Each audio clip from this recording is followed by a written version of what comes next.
বিসমিল্লাহির রহমানির রহিম। আমরা আগামী 12 তারিখ পর্যন্ত আমাদের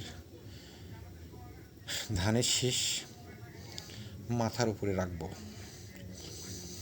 আমরা আগামী 12 তারিখ পর্যন্ত আমাদের নিয়াত থাকবে একটাই, ধানের শীষে ভোট দেব। আর গণভোটটা আমি আমার মতামত থেকে বলছি, আবারও নাতেই দেব। দ্বিতীয় কথা হচ্ছে, ধানের শীষ জয়লাভ করতে হবে, নেতাকে দেখব। 12 তারিখের পর থেকে নেতা আমাদের দেখবে, এটাই আমাদের প্রতিশ্রুতি, এটাই আমাদের অঙ্গীকার আপনাদের কাছে।